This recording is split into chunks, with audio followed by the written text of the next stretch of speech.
Ouvi a voz da minha filha Cristina no telefone naquela tarde de domingo, mas havia algo estranho no seu tom.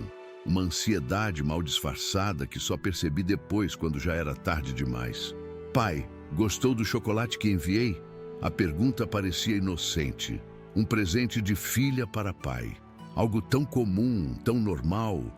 Respondi distraidamente enquanto regava as begônias no jardim, o celular equilibrado entre o ombro e a orelha. Não comi, filha. Dei para o Bruno e as crianças quando vieram me visitar ontem. O silêncio que se seguiu durou apenas um segundo, mas pareceu uma eternidade. E então veio o grito. Um grito que rasgou o ar e me fez derrubar o regador, encharcando meus chinelos. Você fez o quê? O desespero na voz dela me atingiu como um soco no estômago. Não era frustração ou irritação por eu ter dado o presente dela para outra pessoa. Era puro terror. Foi naquele exato momento, aos 68 anos, que percebi algo terrível. Meu próprio genro havia tentado me envenenar, usando o nome da minha única filha. Meu nome é Joaquim Silveira. Sou professor de química aposentado e moro sozinho desde que Mariana, minha esposa, faleceu há 5 anos. Minha casa fica no bairro Jardim Ipanema, em Campinas. Uma construção antiga que chamamos carinhosamente de Casa dos Girassóis, por causa das flores que Mariana cultivava e que mantenho até hoje. Uma vida simples, tranquila, que nunca imaginei que se transformaria neste pesadelo. O chocolate chegou 2 dias antes, numa caixa elegante com o logotipo da Confeitaria Sabor Paulista, a mais tradicional da cidade. Tinha um cartão escrito à mão: para o melhor pai do mundo, com amor, Cristina. Abri, claro, mas algo me incomodou no aroma. Pode parecer estranho, mas quando você passa a vida lidando com substâncias químicas, desenvolve um olfato diferente. Havia uma nota amarga, quase imperceptível, escondida sob o aroma rico do cacau. Por precaução, guardei a caixa no armário da cozinha. Talvez estivesse apenas velho demais, desconfiado demais. Afinal, por que suspeitaria de um presente da minha própria filha? Quando Bruno apareceu no sábado com Lucas e Marina, meus netos de 8 e 11 anos, foi completamente inesperado. Estávamos passando por perto e as crianças insistiram em ver o vovô, explicou com aquele sorriso que nunca alcançava seus olhos. Durante a visita, lembrei do chocolate e ofereci. Bruno mal tocou no seu pedaço, alegando estar controlando o açúcar. As crianças, felizmente, estavam animadas demais correndo pelo jardim para se interessarem muito pelo doce. A ligação de Cristina no dia seguinte esclareceu tudo. Depois daquele grito, ouvi sua voz tremendo. Pai, você está bem? Sente alguma coisa estranha? Dor no peito? Tontura? Estou ótimo, filha, mas você não está. O que está acontecendo? Você não mandou esse chocolate, não é? O choro dela foi a resposta que eu temia.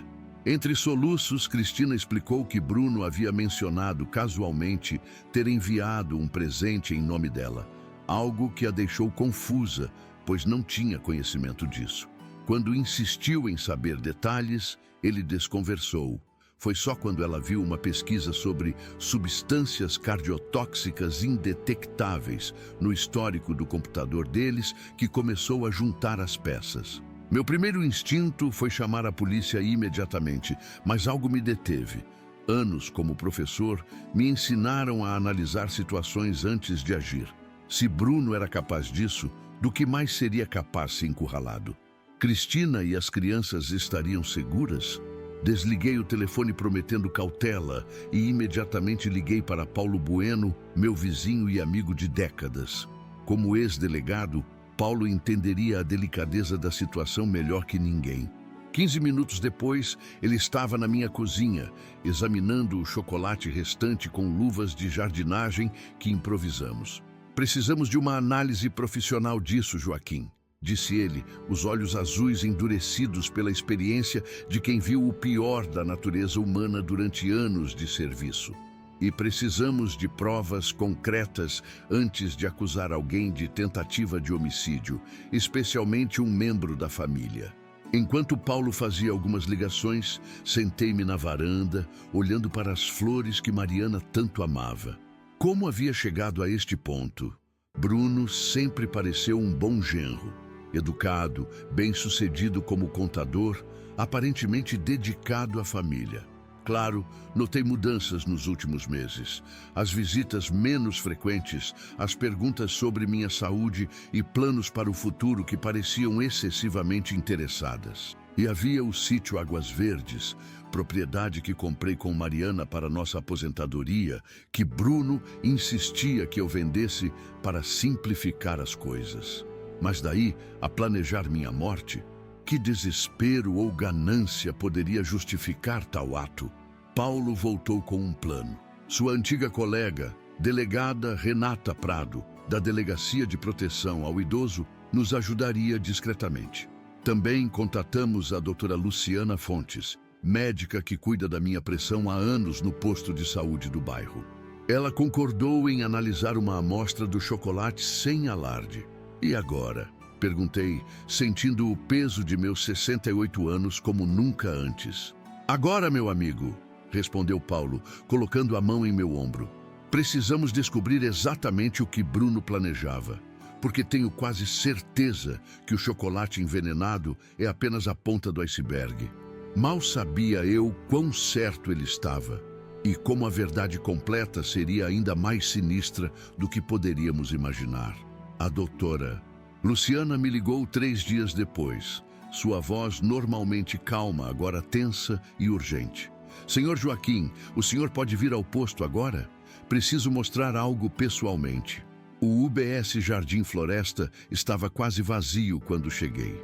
A doutora Luciana me recebeu em sua sala, os óculos de armação vermelha empoleirados na ponta do nariz, o semblante grave. Sobre a mesa, um relatório com timbre de laboratório. Digoxina, senhor Joaquim, em quantidade suficiente para causar uma parada cardíaca em alguém com seu histórico familiar, especialmente considerando seu problema de pressão. Meu coração acelerou, ironicamente vulnerável à substância que poderia tê-lo parado para sempre. Tem certeza? Absoluta.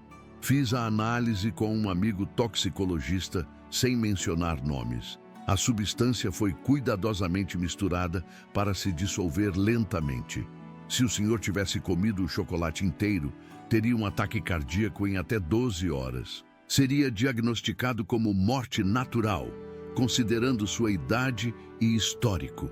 Saí do posto com o relatório escondido dentro da camisa, como se carregasse uma bomba. A rua arborizada do Jardim Floresta, que sempre me pareceu acolhedora, agora escondia ameaças invisíveis. No caminho para casa, liguei para Paulo. Precisamos falar com Cristina, sem Bruno por perto. Cristina trabalhava na unidade central das farmácias Saúde e Vida, no centro de Campinas. Paulo sugeriu um encontro no Café Paulista, perto da confeitaria, de onde supostamente vieram os chocolates. Local público seguro, onde Bruno dificilmente apareceria no meio da tarde. Quando chegamos, Cristina já estava lá, os dedos tamborilando nervosamente na xícara de café frio. Aos 42 anos, minha filha sempre foi a imagem da compostura. Cabelos impecavelmente presos, roupas elegantes, postura de quem cresceu ouvindo meu constante "Sente-se direito, Cristina". Hoje, porém, parecia ter envelhecido uma década em poucos dias. Olheiras profundas, cabelo sem brilho, as mãos tremendo levemente. Pai. Ela levantou-se para me abraçar. Um abraço longo demais, desesperado. Apresentei Paulo, expliquei seu passado como delegado, sua ajuda na investigação. Então, sem rodeios, coloquei o relatório sobre a mesa. Digoxina, conhece? Cristina empalideceu. Como farmacêutica, certamente reconheceu o nome. É um medicamento cardíaco. Em doses altas causa parada cardíaca, completei.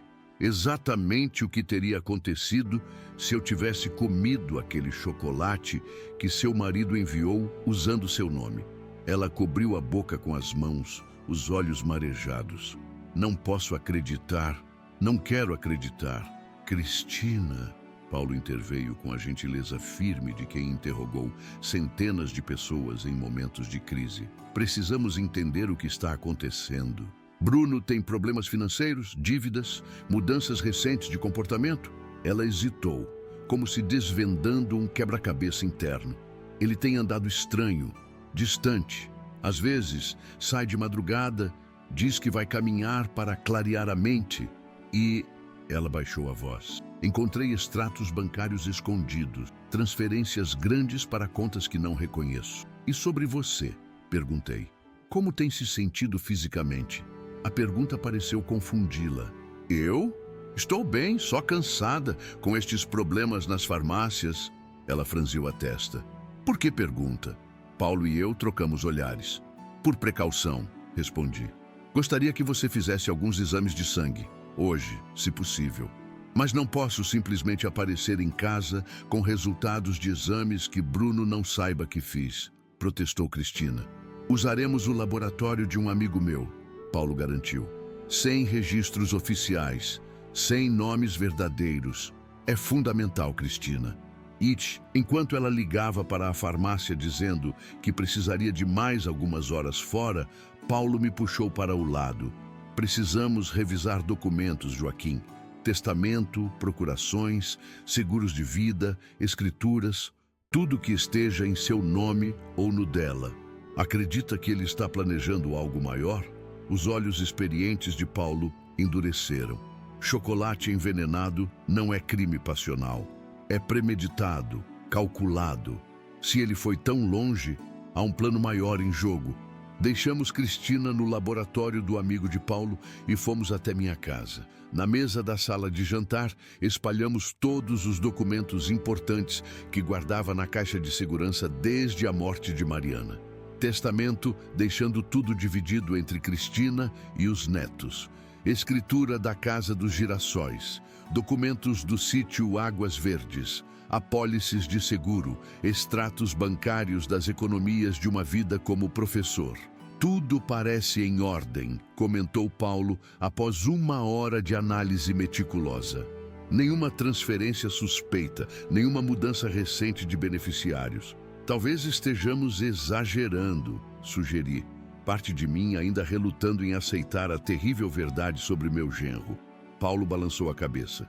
Vamos verificar o escritório dele. Na casa de Cristina. Invadir a casa deles? Isso é loucura, Paulo. Não é invasão se a proprietária consentir. E precisamos saber o que estamos enfrentando antes de envolver oficialmente a polícia.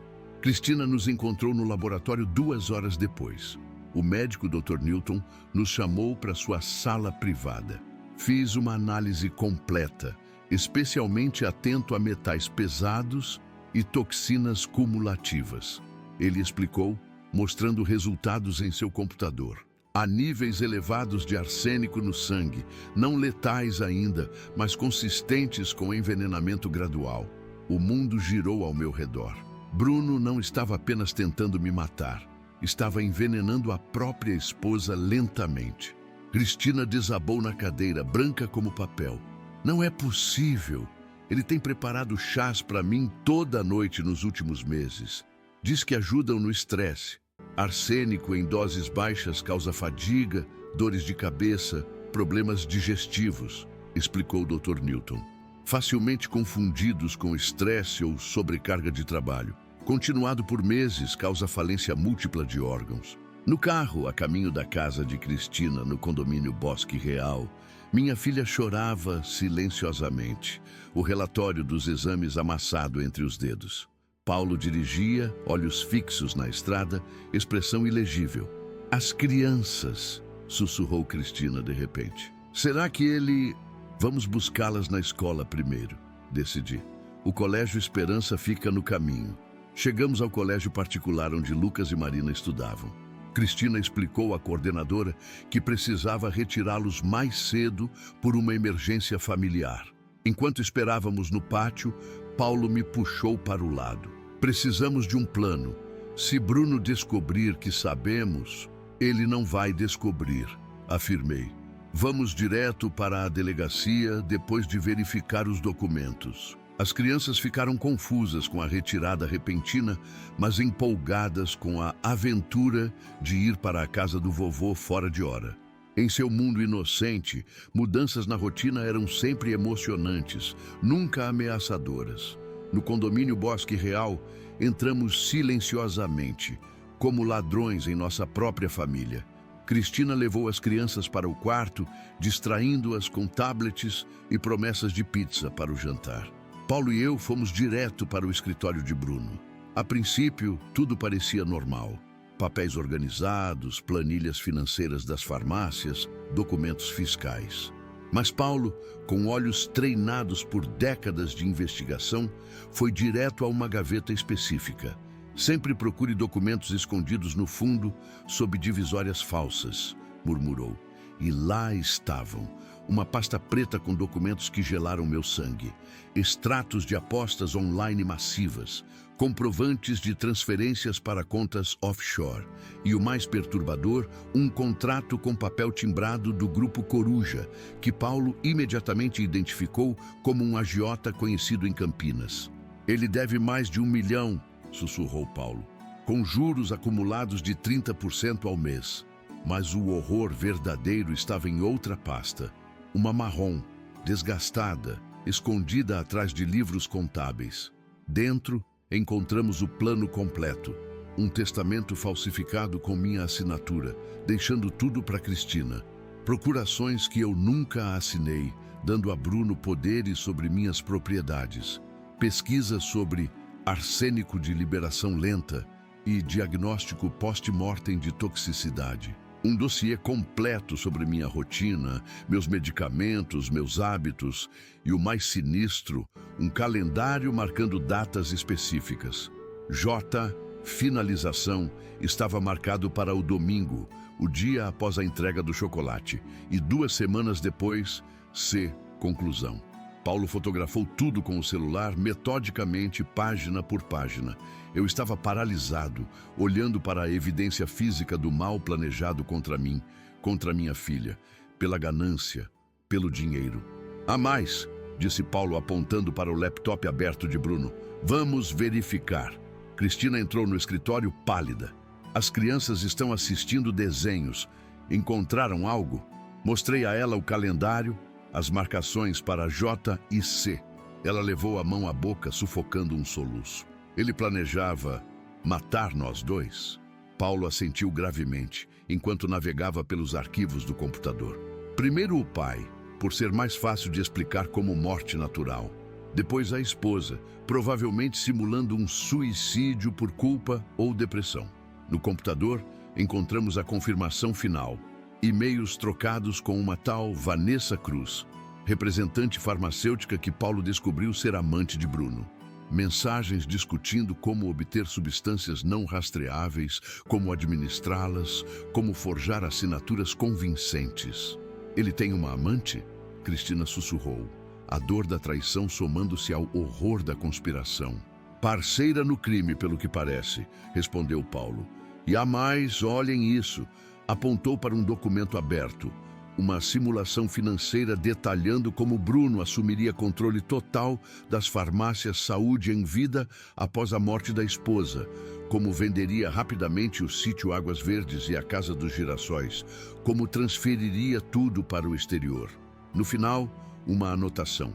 Liquidação estimada, 4,7 milhões.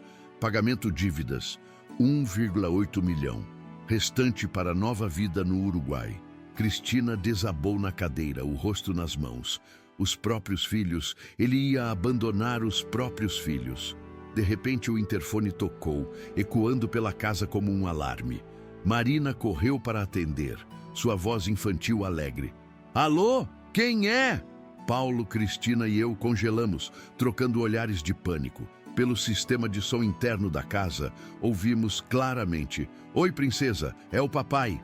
Esqueci minha chave. Pode pedir para a mamãe abrir o portão? Cristina reagiu instantaneamente, correndo para o interfone. Marina, não! Venha aqui agora! Mas Marina, empolgada com a chegada do pai, já havia apertado o botão de abertura do portão. Ouvimos o motor eletromecânico zumbindo, o portão deslizando. Temos no máximo 2 minutos, calculou Paulo, fechando o laptop rapidamente. Peguem as crianças e saiam pelos fundos. Tenho o carro estacionado na rua lateral. E você? Perguntei, ajudando a reorganizar o escritório para não deixar vestígios. Vou distraí-lo. Sou apenas um velho amigo seu que passou para um café. Vocês já saíram há tempos. Cristina correu para buscar as crianças, explicando apressadamente que estávamos brincando de escapar sem o papai ver, transformando o terror em jogo infantil. Paulo me empurrou para a porta dos fundos. Vá, ligue para a delegada Renata assim que estiver seguro. Diga que temos provas de tentativa de homicídio duplo premeditado. Ela saberá o que fazer. Saí pela porta da cozinha, segurando Marina pela mão enquanto Cristina carregava Lucas. Cruzamos o jardim dos fundos, pulamos o muro baixo que dava para a rua paralela, onde o discreto Corolla cinza de Paulo estava estacionado. Enquanto Cristina acomodava as crianças confusas no banco traseiro, olhei para a casa imponente. De fora, parecia o retrato perfeito do sucesso familiar. Por dentro, escondia uma teia de mentiras, traição e planos homicidas que quase destruíram nossa família. Ouvi o ronco de um motor potente, o BMW de Bruno entrando na garagem. Segundos depois, estávamos acelerando pela rua lateral, meu coração batendo tão forte que parecia querer saltar do peito. Para onde vamos, mamãe? Perguntou Lucas, de repente preocupado com a tensão palpável no carro. Para a casa do vovô, respondeu Cristina, tentando manter a voz firme. Vamos ficar lá uns dias, como umas férias surpresa. E o papai? Insistiu Marina, franzindo a testa. Troquei um olhar com Cristina pelo retrovisor. Como explicar a crianças de 8 e 11 anos que o pai delas havia tentado matar o avô e estava lentamente envenenando a mãe? Como proteger a inocência deles enquanto protegíamos suas vidas? O papai tem muito trabalho essa semana, respondi, encontrando uma mentira piedosa. Ficaremos juntos na casa do vovô para não atrapalhá-lo. Enquanto dirigia pelas ruas familiares de Campinas, em direção ao Jardim Ipanema, a segurança temporária da Casa dos Girassóis, meu celular tocou. Era Paulo. Estou bem, disse ele antes mesmo que eu perguntasse. Bruno acreditou na história. Disse que vim trazer uns documentos que você deixou na minha casa. Ele parecia nervoso, checou o escritório discretamente enquanto conversávamos, mas não notou nada fora do lugar. E agora? Falei com a delegada Renata. Ela nos encontrará na sua casa em 1 hora, com um mandado de busca e apreensão. Precisamos manter vocês seguros até lá. Bruno não pode suspeitar de nada até que estejamos prontos para prendê-lo. Desliguei, sentindo o peso da responsabilidade sobre meus ombros idosos. Naquele momento, não era apenas um professor aposentado de 68 anos. Era o guardião da minha família, a única defesa entre minha filha, meus netos e o homem que, movido pela ganância e pelas dívidas, estava disposto a destruir tudo que um dia jurou proteger. Enquanto as casas e prédios de Campinas passavam pela janela, uma certeza se formou em meu coração. Sobreviveríamos a isso. O chocolate que deveria ter encerrado minha vida acabou se tornando o que a salvou. E não apenas a minha, mas também a de Cristina. Às vezes, o destino trabalha através de pequenos detalhes, como um professor de química aposentado que ainda consegue detectar odores estranhos ou uma ligação de domingo que revela a verdade por trás de uma pergunta aparentemente inocente. Pai, gostou do chocolate que enviei? Uma pergunta que mudou tudo. Uma pergunta que, ironicamente, acabaria por salvar nossas vidas. Chegamos à Casa dos Girassóis quando o céu de Campinas começava a tingir-se de laranja. Minha casa nunca me pareceu tão segura e, ao mesmo tempo, tão vulnerável. Enquanto as crianças exploravam o jardim, fascinadas pelas flores que mantive vivas após a partida de Mariana, Cristina permanecia ao telefone com a delegada Renata, fornecendo detalhes sobre os documentos encontrados. Sim, delegada, temos fotos de tudo. Não. Ele não percebeu que estivemos no escritório. Paulo conseguiu distraí-lo. Preparei chocolate quente para Lucas e Marina. A ironia da bebida não me escapou e observei-os pela janela da cozinha. Como proteger aquelas crianças da verdade brutal sobre o pai? Como explicar que o homem que eles amavam havia planejado meticulosamente a morte do avô e da mãe deles? Cristina encerrou a ligação e desabou na cadeira da cozinha, esgotada. A delegada está a caminho com um mandado. Vão prendê-lo ainda hoje. Servi uma xícara de chá para minha filha, notando como suas mãos tremiam ao segurá-la. Quanto tempo você acha que ele tem me envenenado? Perguntou com voz distante, como se falasse de outra pessoa, não de si mesma. Dr. Newton disse que os níveis indicam exposição de pelo menos 3 meses. Coincide com esses chás noturnos? Ela assentiu, lágrimas silenciosas descendo pelo rosto. Bruno começou essa rotina quando voltamos das férias em Atibaia. Disse que aprendeu sobre infusões relaxantes com um terapeuta holístico. Eu até achei romântico. A palavra ficou suspensa no ar, carregada de todo o peso da traição. Bruno não apenas planejava matá-la, ele a embalava numa falsa sensação de cuidado enquanto o fazia. Oferecia carinho com uma mão enquanto ministrava veneno com a outra. O silêncio foi quebrado pelo barulho de carro estacionando. Paulo entrou apressadamente, sem esperar convite. Bruno está furioso, anunciou, jogando-se na cadeira. Ele me ligou perguntando se eu sabia onde vocês estavam. Inventei que Cristina tinha mencionado levar as crianças para um sorvete. Ele não acreditou. Está a caminho. Cristina empalideceu. Como ele descobriu? Rastreador no seu celular, provavelmente. Essas coisas são comuns hoje em dia, especialmente entre cônjuges. A delegada está a 10 minutos, mas ele chegará antes. Apaguei as luzes da frente, tranquei portas e janelas. Paulo posicionou-se estrategicamente perto da entrada. Sua experiência policial evidente na postura alerta. Levei as crianças para o quarto dos fundos, inventando uma brincadeira de esconder no escuro para mantê-las entretidas e seguras. Vovô, por que estamos nos escondendo do papai? Perguntou Lucas, seus olhos de 11 anos demasiado perspicazes. Engoli em seco, buscando palavras. Às vezes, Lucas, adultos precisam de tempo para resolver problemas complicados. Seu pai está muito nervoso agora. É melhor darmos espaço a ele. O ronco característico do BMW de Bruno quebrou o silêncio da rua pacata. Luzes de faróis varreram as paredes quando ele estacionou bruscamente frente à minha casa. Do quarto dos fundos, ouvi a campainha tocar insistentemente, depois punhos golpeando a porta. Cristina, sei que você está aí. Abra essa porta agora. Paulo fez sinal para que Cristina permanecesse em silêncio. A voz de Bruno tornava-se mais desesperada. Você não entende o que está fazendo. Tenho tudo sob controle. Posso explicar. Se a polícia se envolver, todos perderemos tudo. A polícia já está envolvida, Bruno. A voz firme da delegada Renata Prado cortou a noite. De minha janela lateral, vi 3 viaturas estacionadas silenciosamente, luzes desligadas. A delegada, uma mulher de 50 anos com postura militar, confrontava meu genro na calçada, acompanhada de 4 policiais. Bruno Meirelles, temos um mandado para sua prisão por tentativa de homicídio, falsificação de documentos e envenenamento. Temos também um mandado para a apreensão de seu computador e documentos em sua residência.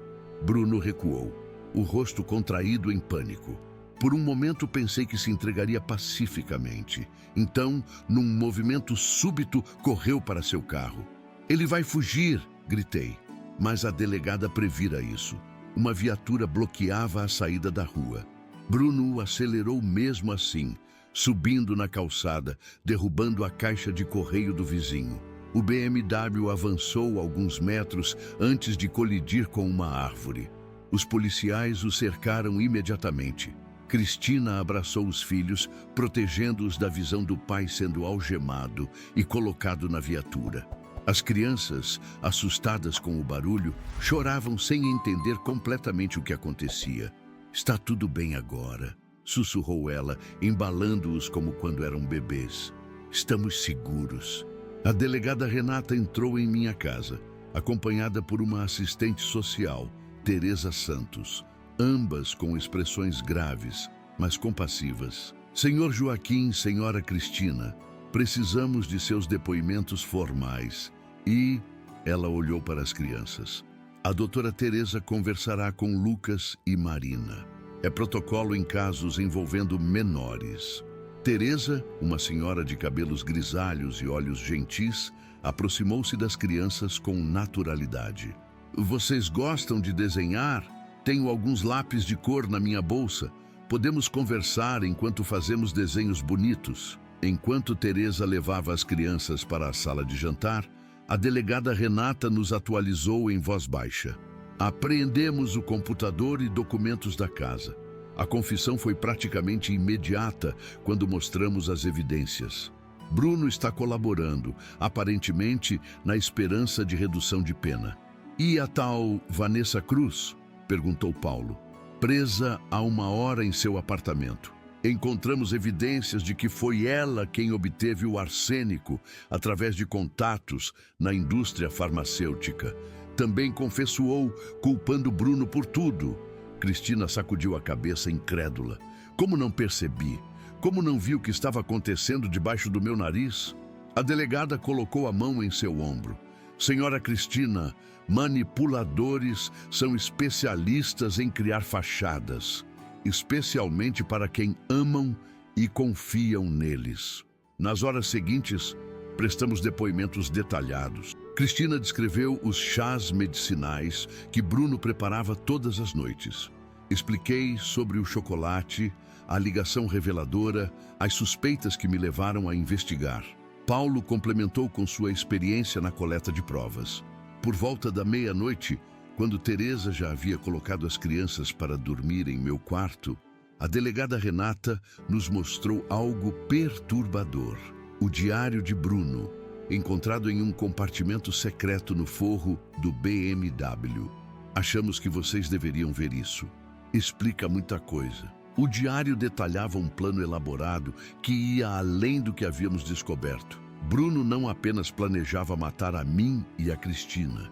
Pretendia transferir a guarda das crianças para sua irmã, que receberia uma compensação generosa para criá-los no interior de São Paulo, enquanto ele desaparecia com Vanessa para o Uruguai.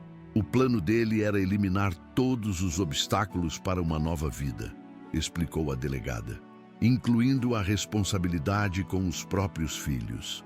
Cristina cobriu o rosto com as mãos, sufocando um soluço para não acordar as crianças. Por quê? Por que tudo isso? A resposta estava nas páginas finais do diário.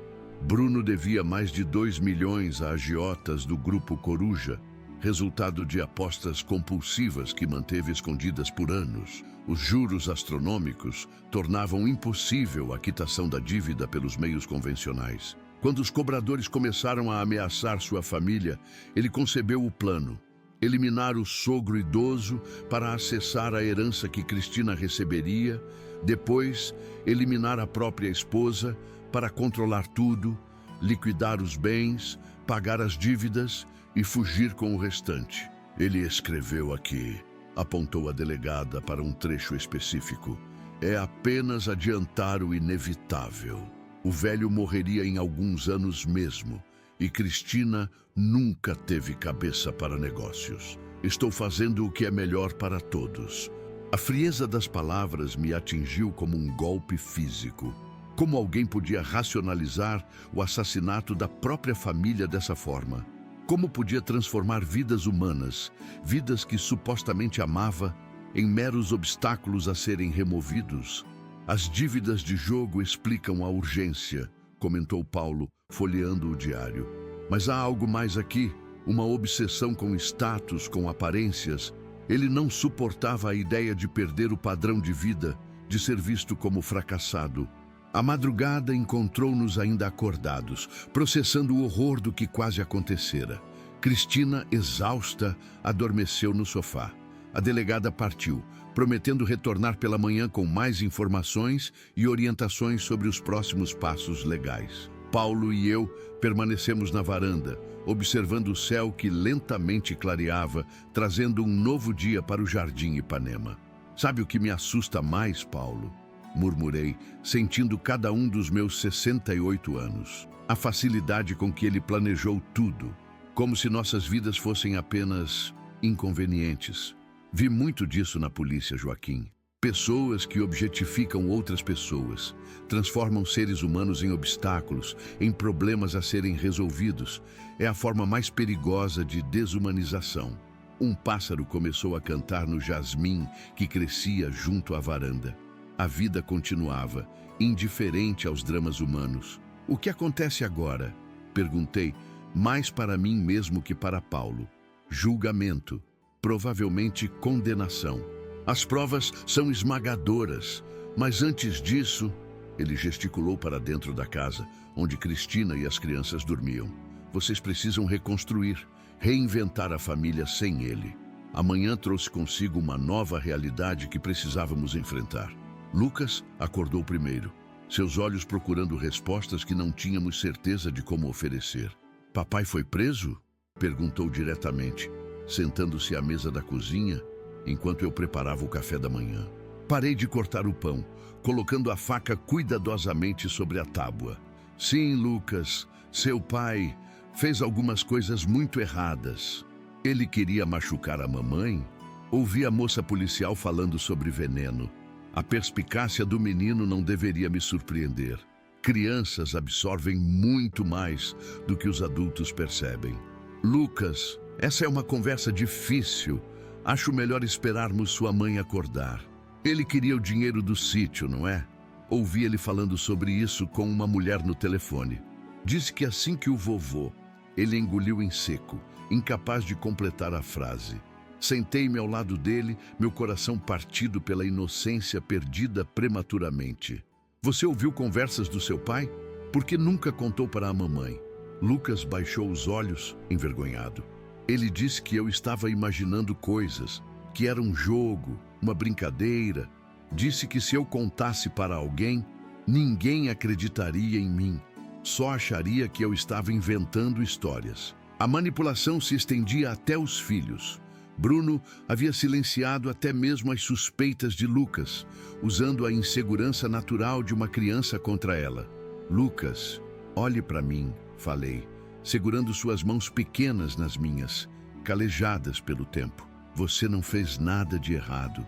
Adultos às vezes fazem coisas ruins, coisas que machucam outras pessoas. Isso não significa que você precisa guardar segredos que te deixam assustado ou confuso. Sempre, sempre pode contar tudo para mim e para sua mãe." Uma lágrima escorreu pelo rosto do menino. "Eu devia ter contado. Podia ter evitado." "Não, Lucas, não coloque esse peso sobre seus ombros. Você é uma criança. A responsabilidade era dos adultos em proteger você, não o contrário." Cristina apareceu na porta da cozinha, olhos inchados de tanto chorar, mas com uma determinação nova no olhar. Ela deve ter ouvido parte da conversa. "Seu avô está certo, filho. Nada disso é culpa sua. E agora, precisamos ser muito honestos uns com os outros, sem segredos, para reconstruir nossa família." Marina juntou-se a nós, ainda sonolenta, arrastando o Sr. Bigodes, seu coelho de pelúcia inseparável. "Cadê o papai? Ele não dormiu aqui?" Cristina respirou fundo, buscando palavras. Como explicar a uma criança de 8 anos que seu pai havia planejado matar seu avô e depois lentamente envenenar sua mãe? Como preservar o amor que Marina sentia pelo pai, sem esconder a dolorosa verdade? "Marina, seu pai fez algumas coisas muito erradas e precisará ficar longe por um tempo. Ele..." Cristina hesitou. "Ele está de castigo?" perguntou Marina, aplicando sua lógica infantil. "Sim, querida", respondeu Cristina, agarrando-se àquela simplificação providencial. "Um castigo muito longo para adultos que quebram regras muito sérias." O som da campainha interrompeu a conversa. A delegada Renata havia retornado, acompanhada por Teresa Santos, e outro homem que se apresentou como Dr. Hélio Buarque, psicólogo especializado em trauma infantil. Enquanto as crianças conversavam com Teresa e Dr. Hélio na sala, a delegada nos atualizou na cozinha. Bruno confessou tudo. Detalhou o plano desde o início, provavelmente na esperança de redução de pena. A investigação nas farmácias Saúde e Vida revelou mais: desvios, fraudes fiscais, venda ilegal de medicamentos controlados. Aparentemente, ele tentava desesperadamente cobrir as dívidas de jogo com novos crimes. E as farmácias? Perguntou Cristina, preocupada com o negócio que construíra ao longo de 15 anos. Tecnicamente, continuam suas, mas há complicações legais, dívidas ocultas, possíveis multas. Sugiro contratar um contador forense e um advogado especializado em direito empresarial. Cristina assentiu, pensativa. E quanto à casa no condomínio Bosque Real, financiada com dinheiro obtido ilegalmente, segundo Bruno, e com prestações atrasadas há 3 meses. Ele escondia as notificações do banco. A delegada hesitou antes de acrescentar: há algo mais que vocês devem saber. Durante a investigação na casa, encontramos evidências de que Bruno havia iniciado o processo de envenenamento das crianças também. Doses mínimas, testes preliminares, segundo seus próprios registros. Ele estava calculando quanto tempo levaria para que parecesse uma doença hereditária. O silêncio que se seguiu foi denso, quase palpável. Bruno não planejava apenas abandonar os filhos com a irmã, como imaginávamos. Planejava eliminá-los também, para que não restasse nenhum vínculo, nenhuma responsabilidade, nenhuma evidência da vida que deixaria para trás. Cristina cobriu a boca com as mãos, sufocando um grito. Eu me apoiei na pia, sentindo minhas pernas fraquejarem. Paulo, sempre o mais controlado, perguntou com voz estrangulada: as crianças estão bem? Há danos? Dr. Newton já está analisando amostras de sangue coletadas ontem. Preliminarmente, não parece haver comprometimento significativo. Bruno estava apenas no estágio inicial, testando substâncias, dosagens. A náusea que senti naquele momento não vinha apenas do horror da revelação, mas da compreensão da profundidade do mal que havia tocado nossa família. Como professor de química por 4 décadas, eu conhecia o potencial destrutivo de substâncias tóxicas.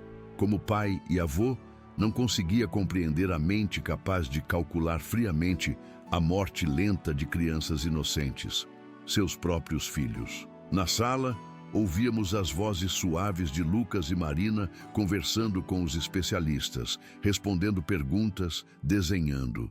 Crianças resilientes já começando o longo processo de cura, ainda sem compreender totalmente o abismo do qual haviam sido resgatadas. A delegada partiu, deixando-nos com Teresa e Dr. Hélio, que recomendaram acompanhamento psicológico contínuo para toda a família. Vocês passaram por um trauma profundo, explicou o Dr. Hélio. O processo de cura não será linear. Haverá dias bons e dias muito difíceis pela frente. E onde viveremos? Perguntou Cristina, a realidade prática se impondo. A casa no Bosque Real está comprometida. As farmácias em situação precária. Aqui, respondi sem hesitação. A casa dos Girassóis sempre foi grande demais para um velho sozinho. Tem espaço de sobra para vocês 3. 3 semanas se passaram desde a noite da prisão de Bruno. Semanas de adaptação para todos nós, aprendendo a viver sob o mesmo teto, descobrindo novas rotinas, enfrentando os pesadelos que às vezes acordavam as crianças durante a madrugada. A casa dos Girassóis, antes silenciosa demais para um viúvo solitário, agora transbordava de vida, com todas as alegrias e desafios que isso trazia. Cristina assumiu o quarto de hóspedes, transformando-o em um pequeno escritório improvisado de onde tentava salvar o que restava das farmácias Saúde em Vida. Lucas e Marina dividiam meu antigo escritório, convertido em quarto infantil, com beliches e prateleiras coloridas para livros e brinquedos. Eu permaneci em meu quarto, cercado pelas fotografias de Mariana e pelas memórias de uma vida que parecia cada vez mais distante. A vida seguia numa espécie de limbo legal. Bruno permanecia detido preventivamente, aguardando julgamento. Vanessa Cruz, sua cúmplice e amante, conseguira liberdade provisória mediante fiança, mas estava proibida de deixar a cidade. As investigações nas farmácias revelavam novas irregularidades a cada semana, complicando a situação financeira de Cristina. Foi numa quinta-feira chuvosa que a delegada Renata nos convocou para uma reunião na delegacia. Paulo insistiu em nos acompanhar, sua experiência como ex-policial nos dando uma sensação de segurança que precisávamos desesperadamente. A Delegacia de Proteção ao Idoso ficava num prédio antigo no centro de Campinas, paredes de tinta descascada contrastando com equipamentos modernos. A delegada Renata nos recebeu em sua sala apertada, pilhas de processos equilibrando-se precariamente nas extremidades da mesa. Obrigada por virem, ela começou, gesticulando para que nos sentássemos.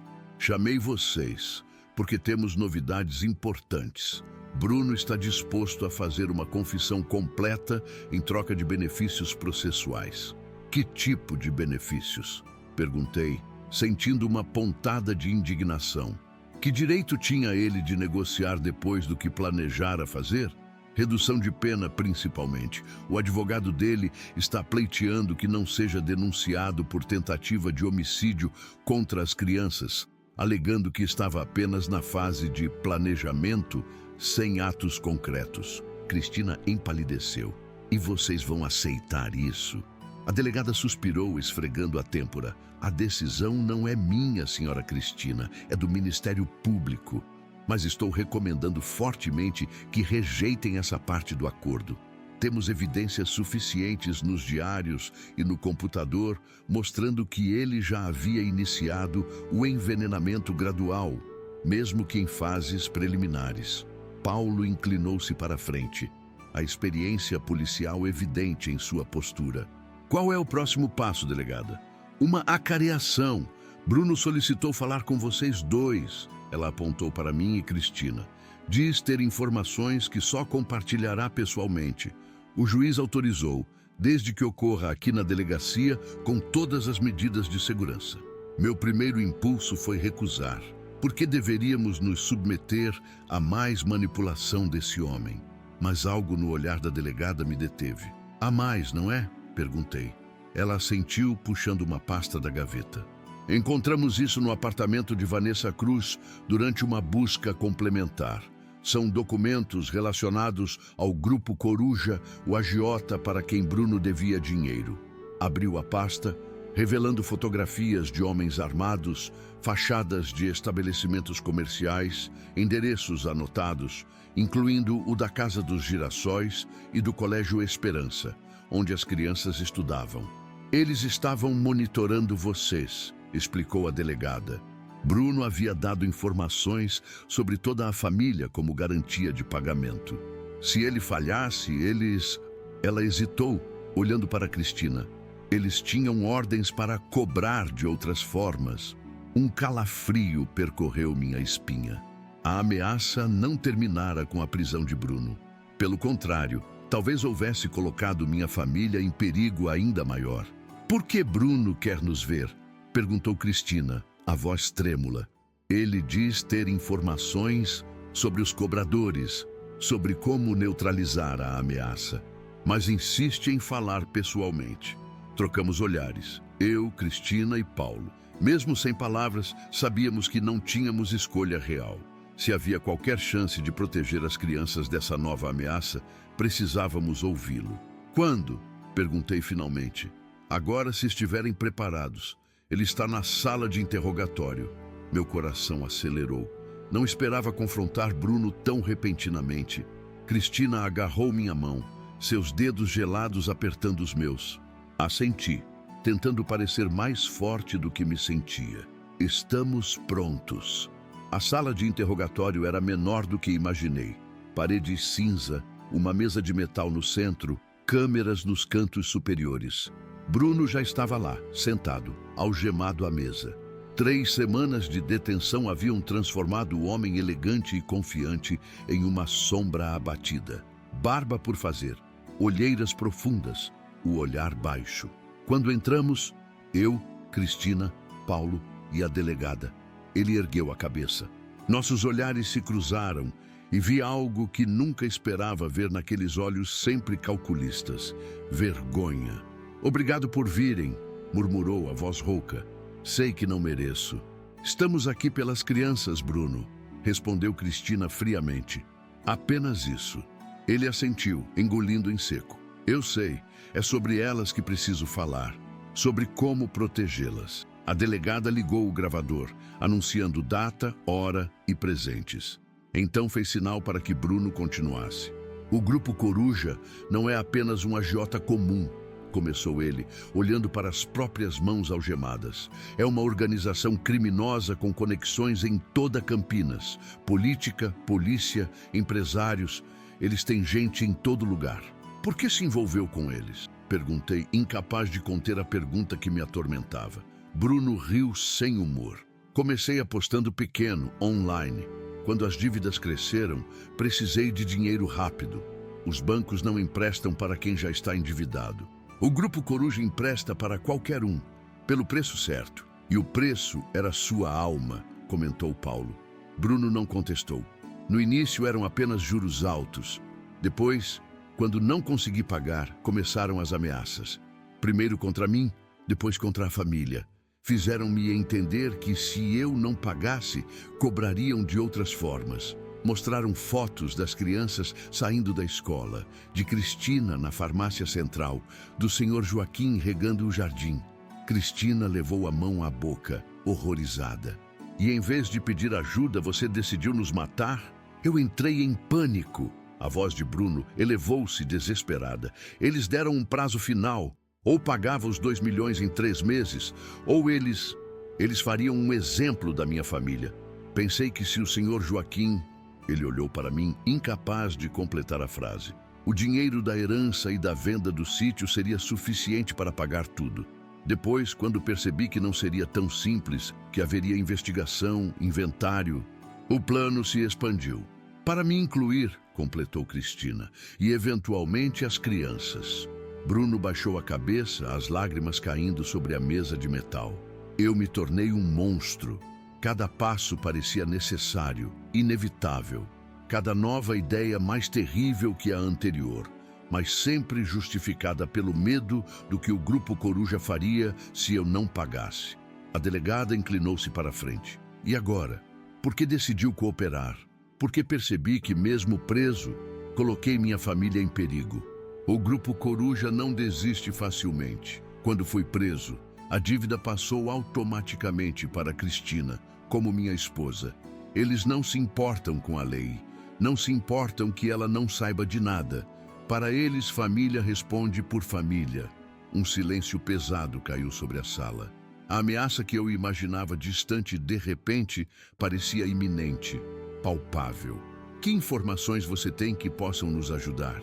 perguntou a delegada. Bruno endireitou-se na cadeira, a expressão mudando sutilmente.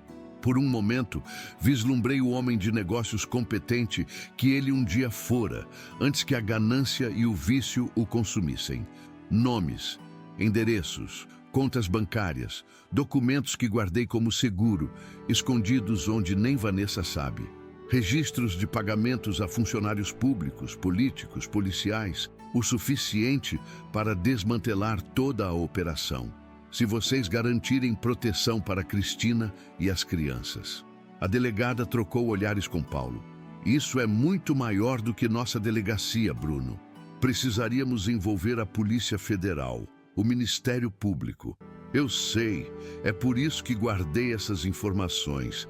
Era meu último recurso se tudo desse errado." "E onde estão esses documentos?" perguntei. Bruno hesitou, olhando para Cristina. "No nosso lugar especial, onde fomos no nosso primeiro aniversário de casamento." Vi o reconhecimento nos olhos de minha filha. Um código entre eles, algo que apenas ela entenderia. "A cachoeira em Joaquim Egídio", murmurou ela. Na caverna atrás da queda d'água, ele assentiu. Numa caixa, a prova d'água. A senha é a data de nascimento dos gêmeos que perdemos no 2º ano de casamento. A menção aos bebês que Cristina havia perdido em um aborto espontâneo, um assunto doloroso, raramente mencionado, quebrou algo na fachada de frieza que minha filha mantinha. Por um momento, vi o impacto daquelas palavras. Bruno, apelando para a memória mais íntima e dolorosa compartilhada entre eles. Como sabemos que isso não é mais uma manipulação? Perguntou Paulo, verbalizando a dúvida que todos tínhamos. Não sabem, respondeu Bruno simplesmente. Mas é a única chance que tem de proteger as crianças. O grupo Coruja já deve estar preparando a cobrança. Eles sempre esperam algumas semanas após uma prisão para ver se a família consegue levantar o dinheiro. Depois, começam com avisos, pequenos acidentes, intimidações. Quando percebem que não há pagamento possível, that's it. Ele não precisou completar. O silêncio na sala foi preenchido pelo som da chuva que batia nas janelas pequenas. A delegada desligou o gravador. Vamos verificar essa informação imediatamente. Se for verdadeira, poderemos negociar proteção policial para sua família e benefícios processuais para você. Bruno olhou diretamente para Cristina, depois para mim. Não estou pedindo perdão. Sei que não mereço. Só quero garantir que Lucas e Marina estejam seguros, que vocês estejam seguros. Enquanto saíamos da sala, senti um turbilhão de emoções contraditórias, raiva pelo que Bruno havia planejado fazer, medo pela nova ameaça que pairava sobre nós, confusão diante de seu aparente arrependimento. Seria genuíno ou apenas mais uma manipulação de um homem desesperado? No corredor, Paulo puxou-me e a Cristina para um canto, falando em voz baixa. Acreditam nele? Cristina respirou fundo, passando a mão pelos cabelos. A caverna atrás da cachoeira existe mesmo. Foi onde ele me pediu em casamento, depois voltamos no 1º aniversário. Ninguém mais sabe desse lugar. E quanto aos bebês? Perguntei delicadamente. Cristina raramente falava sobre a gravidez perdida. Seriam gêmeos. Perdemos com 4 meses de gestação. A data, apenas Bruno e eu sabemos. Paulo assentiu, pensativo. Então há uma boa chance de que os documentos existam. A questão é, serão úteis ou apenas mais uma armadilha? A delegada juntou-se a nós, acompanhada por um homem de terno que se apresentou como promotor Marcelo Teixeira. Após uma breve conversa, decidiu-se que uma equipe policial especializada iria até a cachoeira em Joaquim Egídio imediatamente, acompanhada por Cristina para identificar o local exato. E quanto a nós? Perguntei, preocupado com as crianças que havíamos deixado sob os cuidados de Teresa Santos em minha casa. Sugiro que o senhor e Paulo voltem para casa e fiquem com as crianças, respondeu a delegada. Estou destacando uma viatura para permanecer em frente à sua residência até resolvermos essa situação. No caminho de volta, a chuva intensificou-se, transformando as ruas de Campinas em pequenos rios. Paulo dirigia concentrado, enquanto eu observava as gotas escorrendo pela janela, cada uma carregando um fragmento de luz dos postes que passávamos. O que acha, Paulo? Devemos confiar nele? Meu amigo manteve os olhos na estrada alagada. Não confio em Bruno, mas acredito no instinto de sobrevivência. Ele sabe que seu único valor agora está nesses documentos. É sua única moeda de troca. Chegamos à Casa dos Girassóis para encontrar Lucas e Marina desenhando na mesa da sala, sob o olhar vigilante de Teresa. Aparentemente alheios ao drama que se desenrolava, riam enquanto coloriam um mundo onde pais não traíam, onde avós não eram alvos, onde a palavra veneno pertencia apenas a histórias de vilões fictícios. Como foi? Perguntou Teresa em voz baixa, enquanto as crianças continuavam entretidas. Complicado, respondi. Cristina ficou na delegacia. Novos desenvolvimentos. Paulo posicionou-se estrategicamente perto da janela da frente, observando a rua. A viatura prometida pela delegada já estava estacionada discretamente na esquina, 2 policiais visíveis no interior. As horas seguintes foram de espera angustiante. Preparei o jantar para as crianças, ajudei com deveres de casa, mantive uma fachada de normalidade que custava cada grama de minha energia. Teresa, percebendo minha exaustão, ofereceu-se para colocar as crianças na cama com histórias e canções de ninar. Pouco depois das 22 horas, o telefone tocou. Era Cristina. Pai, sua voz soava estranhamente animada, quase incrédula. Encontramos. Os documentos existem. E são úteis? Mais do que imaginávamos. Há registros detalhados de pagamentos, nomes de políticos, empresários, até juízes. Bruno mantinha tudo como garantia, como um seguro de vida. O promotor Marcelo está impressionado. Disse que é material suficiente para uma operação federal. Sentiu um alívio momentâneo, logo substituído por nova preocupação. E agora? Estamos seguros? Houve uma pausa, o som de vozes ao fundo. O promotor está organizando proteção policial para nós. Não apenas uma viatura, mas segurança 24 horas até que a operação contra o Grupo Coruja seja deflagrada. Devo chegar em casa em 1 hora. Depois de desligar, relatei a conversa a Paulo, que assentiu com aprovação. É um bom sinal. Se o Ministério Público está levando a sério, os documentos devem ser substanciais. Teresa, retornando após colocar as crianças para dormir, juntou-se a nós na cozinha. Servi café para os 3, o aroma familiar proporcionando um breve conforto em meio ao caos. As crianças perguntaram pelo pai hoje, comentou Teresa soprando o café quente. Marina, principalmente, quer saber quando o castigo termina. Suspirei, sentindo o peso daquela inocência. O que respondeu? A verdade que eles podem processar agora, que algumas vezes adultos fazem coisas muito erradas e precisam ficar longe por muito tempo. Que isso não significa que não amem seus filhos, mas que precisam aprender a fazer escolhas melhores. Paulo balançou a cabeça. Como explicar o inexplicável para crianças? Crianças são mais resilientes do que pensamos, respondeu Teresa, com a sabedoria de décadas trabalhando com traumas infantis. Não precisam de todos os detalhes sórdidos, mas precisam de honestidade adaptada à sua compreensão. O pior que podemos fazer é mentir ou criar falsas esperanças. O som de pneus na entrada interrompeu nossa conversa. Pela janela, vimos o carro policial trazendo Cristina, acompanhada pela delegada Renata. Ambas entraram apressadamente, fugindo da chuva que continuava a cair.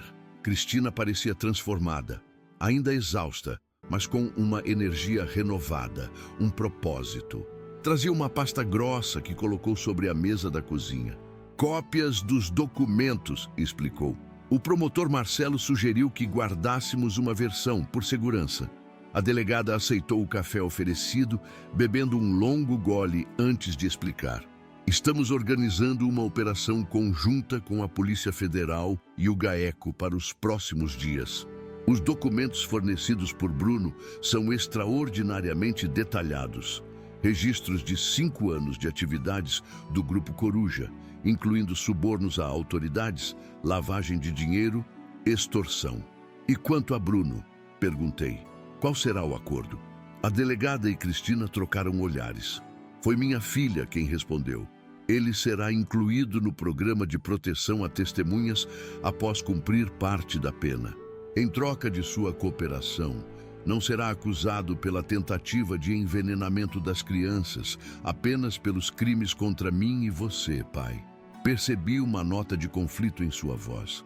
A mãe aliviada que seus filhos não precisariam carregar o peso de saber que o próprio pai planejara matá-los. A esposa traída que ainda sentia que a justiça não seria completamente feita. Como se sente com isso? Perguntei suavemente. Cristina olhou pela janela, observando a chuva. Não sei, pai. Parte de mim quer que ele pague por tudo. Outra parte, ela hesitou. Outra parte lembra do homem que conheci, do pai que um dia foi bom para as crianças. E me pergunto como chegamos a este ponto. A delegada terminou seu café, levantando-se. Devo ir. Deixarei 2 agentes de plantão esta noite na viatura. Amanhã começaremos a organizar a proteção mais permanente para vocês. Depois que ela partiu, ficamos nós 4 na cozinha. Eu, Cristina, Paulo e Teresa, unidos por circunstâncias extraordinárias, cada um processando à sua maneira os eventos daquele dia. Acha que acabou? Perguntou Cristina, quebrando o silêncio. Estaremos realmente seguros quando prenderem essas pessoas? Paulo, com sua experiência policial, respondeu com cautela. Nunca se elimina completamente organizações como o Grupo Coruja. Mas podemos desmantelar sua estrutura atual, remover suas conexões com o poder. Com o tempo, com a proteção adequada, vocês poderão reconstruir suas vidas. Teresa acrescentou sua perspectiva profissional. As crianças precisarão de estabilidade nos próximos meses, uma rotina previsível, limites claros, muito afeto e terapia, claro. O Dr. Hélio já preparou um plano de acompanhamento semanal para toda a família. Enquanto a chuva continuava lá fora, fiz uma promessa silenciosa a mim mesmo, a Mariana, a meus netos que dormiam inocentemente no quarto ao lado. Faríamos isso funcionar. Reconstruiríamos nossa família a partir dos fragmentos deixados pela traição e pelo crime. Encontraríamos um novo normal, onde o chocolate voltaria a ser apenas uma guloseima, não um instrumento de morte. E talvez um dia, quando perguntassem, pai, gostou do chocolate que enviei? A única resposta seria, sim, estava delicioso, obrigado. Sem segundas intenções, sem medo, apenas o simples prazer de um presente dado e recebido com amor. Os 6 meses seguintes trouxeram mudanças que jamais imaginei vivenciar aos 68 anos. A Operação Coruja, como foi batizada pela imprensa, tornou-se o maior escândalo policial de Campinas em décadas. Mais de 40 pessoas foram presas, incluindo 3 vereadores, um juiz, diversos empresários e vários policiais corruptos. Os documentos fornecidos por Bruno provaram-se autênticos e devastadores, desmantelando uma rede criminosa que atuava há mais de 15 anos na região. Nossa família permaneceu sob proteção policial por 3 meses, até que as autoridades consideraram o risco minimizado. Foram tempos de adaptação difícil. Agentes à paisana acompanhando as crianças na escola, carros oficiais nos seguindo em atividades cotidianas, a sensação constante de estarmos sendo observados, tanto por quem nos protegia, quanto por quem poderia nos ferir. Enquanto isso, a Casa dos Girassóis gradualmente transformava-se de refúgio temporário em lar permanente. Cristina vendeu o condomínio Bosque Real para pagar parte das dívidas deixadas por Bruno. Das 5 farmácias saúde em vida, apenas 2 puderam ser salvas da falência após as auditorias revelarem a extensão das fraudes. Uma tragédia financeira para minha filha, sem dúvida, mas também um recomeço. Numa manhã de sábado particularmente ensolarada, encontrei Lucas sentado sozinho no banco do jardim, observando as borboletas que visitavam minhas dálias recém-florescidas. Aos 11 anos, ele carregava uma seriedade que crianças não deveriam precisar desenvolver tão cedo. No que está pensando, campeão? Perguntei sentando-me ao seu lado. Ele continuou olhando as borboletas, pensativo. Vovô, as pessoas podem mudar completamente? Tipo, alguém bom pode virar alguém ruim? A pergunta me pegou desprevenido. Embora Dr. Hélio nos tivesse preparado para conversas difíceis, cada nova dúvida das crianças sobre o pai ainda me atingia como um soco no estômago. As pessoas não mudam completamente, Lucas. Elas revelam partes delas que talvez sempre estivessem lá, escondidas, como sementes que precisam das condições certas para germinar. Então meu pai sempre teve essa semente ruim dentro dele? Escolhi minhas palavras cuidadosamente. Todos temos sementes de qualidades boas e ruins em nós. Seu pai fez escolhas terríveis quando enfrentou problemas difíceis. Deixou que o medo e a ganância guiassem suas decisões, em vez da honestidade e do amor. Lucas arrancou uma folha seca do banco, desintegrando-a lentamente entre os dedos. Você acha que ele nos amava? De verdade? Aquela pergunta me perseguia também. Como alguém que verdadeiramente ama sua família pode planejar eliminá-la? Mas olhando para o rosto de meu neto, entendi que a verdade crua nem sempre é o que uma criança precisa. Acredito que sim, Lucas. Seu pai amava vocês do jeito que sabia amar. O problema é que esse amor não foi forte o suficiente para vencer os outros sentimentos ruins que cresceram nele. Ele assentiu, absorvendo a resposta. É como aquelas plantas carnívoras que você me mostrou no livro de botânica, bonitas, mas perigosas. Sorri, impressionado com sua analogia. Exatamente assim. É possível admirar sua beleza, mas precisa-se ter cuidado para não se aproximar demais. Nossa conversa foi interrompida por Marina, que veio correndo com uma coroa de margaridas que havia feito. Olha, vovô, é para você.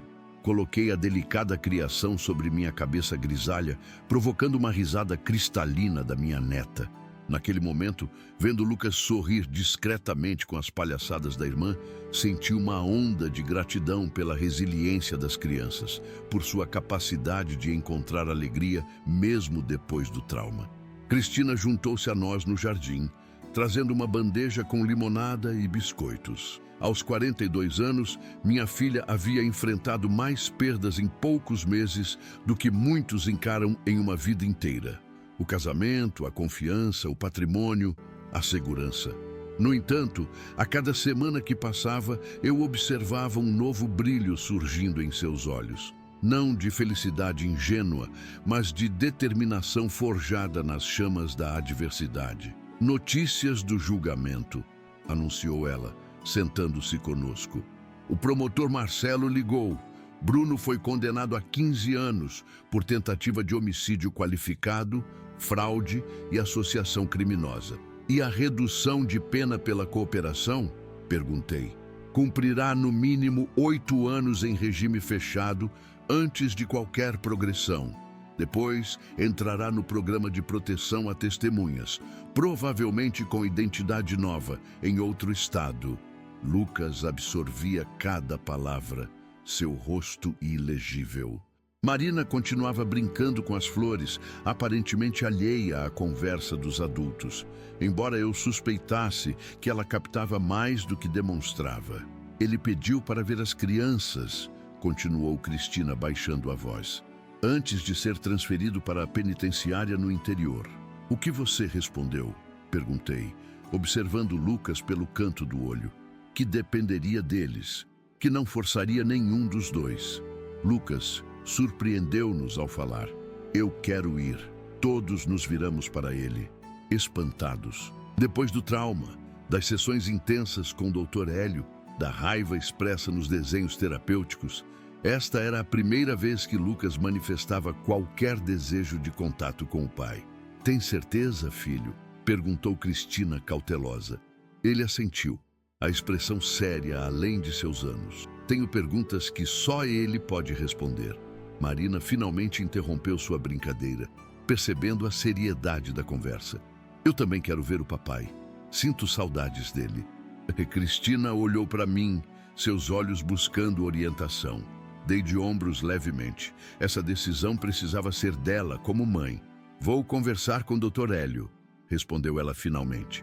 Se ele achar apropriado, marcaremos uma visita supervisionada. 2 semanas depois, Cristina levou as crianças ao presídio, acompanhada por Teresa e Dr. Hélio.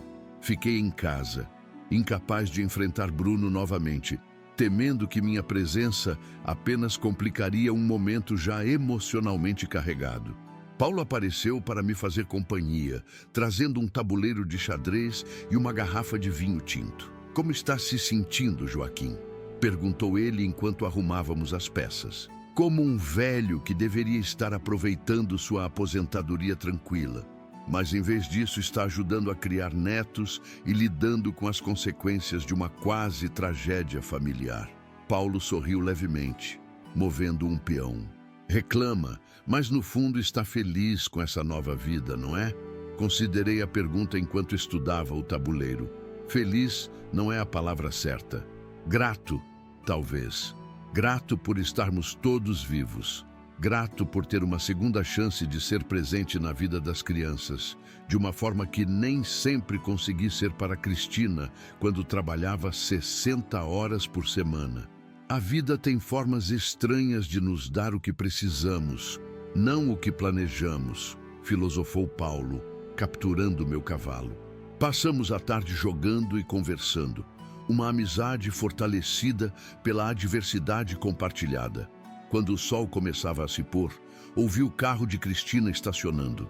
As crianças entraram primeiro, Lucas calado, pensativo, Marina com os olhos vermelhos de tanto chorar. Cristina parecia exausta, carregando o peso emocional do encontro.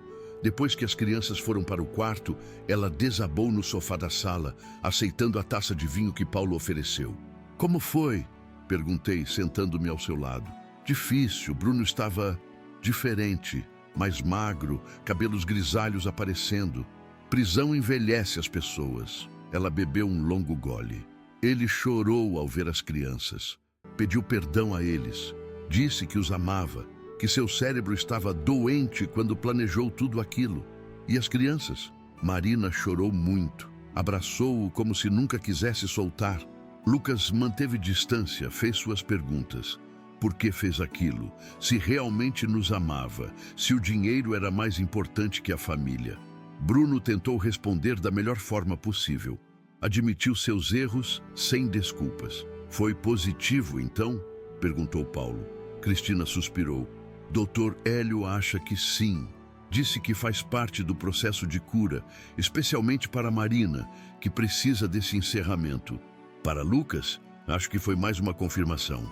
Ele queria olhar nos olhos do pai e julgar por si mesmo se havia alguma redenção possível. E havia. Não pude evitar perguntar. Minha filha ficou em silêncio por um longo momento. "Não sei, pai. Às vezes penso que sim, que aquele momento no interrogatório, quando ele entregou os documentos para nos proteger, mostrou algum resquício do homem que um dia amei. Outras vezes, e sua voz falhou. Outras vezes penso que é apenas mais manipulação, que ele está jogando o jogo de longo prazo." Nos meses seguintes, nossa vida gradualmente encontrou um novo ritmo. Lucas e Marina voltaram a frequentar o Colégio Esperança, agora mais próximo da Casa dos Girassóis. Cristina foi contratada como gerente farmacêutica em uma rede nacional, um cargo que pagava menos que seu antigo negócio, mas oferecia estabilidade sem as preocupações de proprietária. Eu me redescobri como avô em tempo integral, ajudando com lições de casa, levando as crianças para atividades extracurriculares, plantando um pequeno canteiro de hortaliças com eles nos fundos do jardim. À noite, às vezes me pegava olhando velhos álbuns de fotografia, mostrando a Lucas e Marina imagens de sua mãe criança, de Mariana e eu, jovens, construindo uma ponte entre o passado que perdemos e o futuro que ainda construíamos. Numa tarde de domingo, quase um ano após o incidente do chocolate, estávamos todos reunidos no quintal para um churrasco. Paulo virou espetinhos na grelha, enquanto Cristina preparava a salada. Marina corria, perseguindo bolhas de sabão que Lucas soprava metodicamente. A doutora Luciana e seu marido haviam sido convidados, assim como Teresa e seu filho adolescente. Observando aquela cena, uma nova família formada não apenas por laços de sangue, mas por experiências compartilhadas, senti uma emoção complexa que não conseguia nomear. Não era felicidade pura, pois carregava as cicatrizes do que perdemos. Não era apenas gratidão, embora houvesse muito pelo que agradecer. Era algo mais profundo, mais resiliente. Cristina aproximou-se, entregando-me um refrigerante. "No que está pensando, pai?" "Em como a vida segue caminhos inesperados. Há um ano, eu era apenas um professor aposentado solitário, vivendo com minhas memórias e minhas plantas. Agora sou o pilar de uma família reconstruída." Ela sorriu, seus olhos refletindo o mesmo sentimento complexo que eu experimentava. "Sabe o que Lucas me disse ontem? Que talvez tudo isso tenha acontecido por um motivo, que talvez precisássemos passar por essa tempestade para encontrar um porto mais verdadeiro. Sabedoria além dos anos dele", comentei. "Ele tem o avô como exemplo", respondeu Cristina, apertando minha mão. Marina veio correndo, interrompendo nosso momento filosófico. Vovô, vovô, fiz uma sobremesa para você. Ela trazia um prato com o que parecia ser uma mistura improvisada de frutas picadas, biscoitos esmagados e calda de chocolate. Meu coração deu um pequeno salto involuntário à menção de chocolate, um reflexo condicionado que talvez nunca desaparecesse completamente. Pode comer sem medo, sussurrou Cristina, percebendo minha hesitação. Eu supervisionei cada ingrediente. Aceitei o prato, provando uma colherada da criação de minha neta. Delicioso, Marina. Você tem talento. Seu rostinho iluminou-se com o elogio e correu de volta para mostrar a Lucas que o avô havia aprovado sua sobremesa. Cristina permaneceu ao meu lado, ambos observando as crianças. Ainda tem pesadelos? Perguntei baixinho. Às vezes, menos frequentes agora. Você? Raramente. O doutor. Hélio diz que o trauma nunca desaparece completamente, apenas aprendemos a integrá-lo à nossa história. Ela assentiu, pensativa. Ontem recebi uma carta de Bruno, encaminhada pelo advogado dele. O que dizia? Que está fazendo terapia na prisão, que entende que perdeu nossa família para sempre, mas espera que um dia possamos ao menos não odiá-lo. Ela pausou, olhando para as crianças. Incluiu desenhos para Lucas e Marina. Perguntou se poderia mandar cartas mensais para eles. E você permitirá? Acho que sim. Dr. Hélio diz que pode ser positivo, desde que eu leia tudo antes e as cartas sejam apropriadas. As crianças precisam processar isso à maneira delas, no tempo delas. Paulo anunciou que o churrasco estava pronto, interrompendo nossa conversa. Enquanto todos se reuniam em torno da mesa do jardim, notei como cada pessoa ali havia sido tocada por nossa história. Paulo, o amigo que se tornara quase um segundo avô para as crianças. Teresa, a assistente social que agora era amiga íntima de Cristina. A doutora Luciana, que continuava cuidando de nossa saúde com atenção redobrada. Éramos uma família não convencional, formada por escolha e circunstância. Havíamos atravessado o impensável e emergido do outro lado, não intactos, mas íntegros de uma forma diferente, remendados em nossos pontos de ruptura. Quando Marina trouxe mais de sua sobremesa improvisada, desta vez em uma caixa decorada com o desenho de um coração, não hesitei ao aceitá-la. Havia aprendido uma lição valiosa naquele último ano. A vida é feita de riscos inevitáveis. Podemos nos isolar, desconfiar de tudo e todos, ou podemos escolher confiar novamente, mesmo sabendo que a dor sempre será uma possibilidade. Vovô, gostou do chocolate que eu fiz? Perguntou Marina, olhos brilhantes de expectativa. Está delicioso, meu amor, respondi saboreando cada colherada. O melhor que já provei. Lucas, observando a cena, permitiu-se um sorriso raro.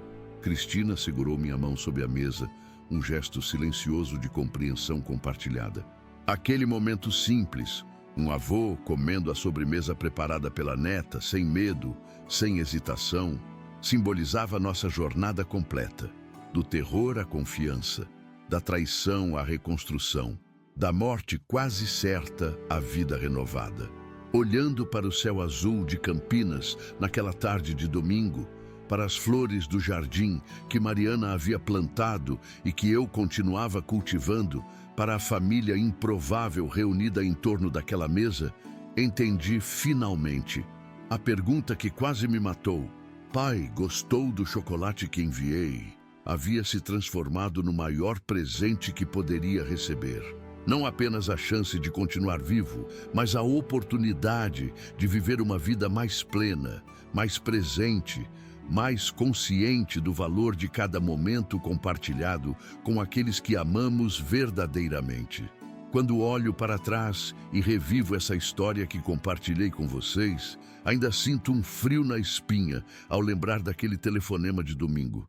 Pai, gostou do chocolate que enviei? Uma pergunta aparentemente inocente que revelou a mais terrível das traições. Nunca imaginei que aos 68 anos enfrentaria uma tentativa de assassinato planejada pelo meu próprio genro, usando o nome da minha filha. O que começou com um chocolate envenenado se revelou uma trama muito mais complexa. Bruno não estava apenas tentando me eliminar, mas também envenenava lentamente minha filha Cristina e até planejava fazer o mesmo com meus netos. Tudo movido por dívidas de jogo, pela ganância, pelo desespero de um homem que preferiu destruir sua família a enfrentar as consequências de suas próprias escolhas. A descoberta dos documentos na cachoeira de Joaquim Egídio mudou tudo. As provas fornecidas por Bruno não apenas nos protegeram da ameaça do Grupo Coruja, mas desencadearam a maior operação policial de Campinas em décadas. Famílias como a nossa, ameaçadas por agiotas e criminosos, finalmente puderam respirar aliviadas quando aquela rede de corrupção foi desmantelada. Nossa família teve que se reinventar completamente. Cristina e as crianças vieram morar comigo na Casa dos Girassóis.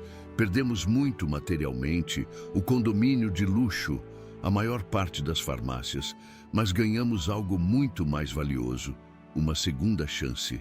Uma oportunidade de construir relacionamentos baseados na honestidade, no apoio mútuo, na confiança reconstruída lentamente. As visitas das crianças ao pai na prisão foram um passo importante no processo de cura. Lucas precisava confrontar suas dúvidas.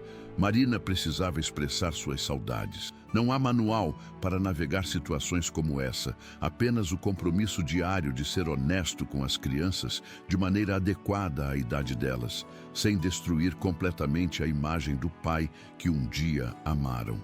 Hoje, quase um ano depois, ainda temos nossos momentos difíceis, pesadelos ocasionais, crises de ansiedade quando algo nos lembra do trauma. Mas também temos novos momentos de alegria, as colheitas do nosso jardim, os jogos de tabuleiro nas noites de sexta-feira, as pequenas vitórias diárias de uma família que se recusou a ser definida pela tragédia que quase a destruiu. Se você está assistindo a este vídeo e se identificou com qualquer parte da nossa história, quero que saiba, você não está sozinho. Há muitas famílias enfrentando traições, manipulações, situações de abuso que permanecem escondidas por trás de portas fechadas. Minha história é apenas uma entre tantas, mas talvez ajude outras pessoas a reconhecerem os sinais de perigo antes que seja tarde demais.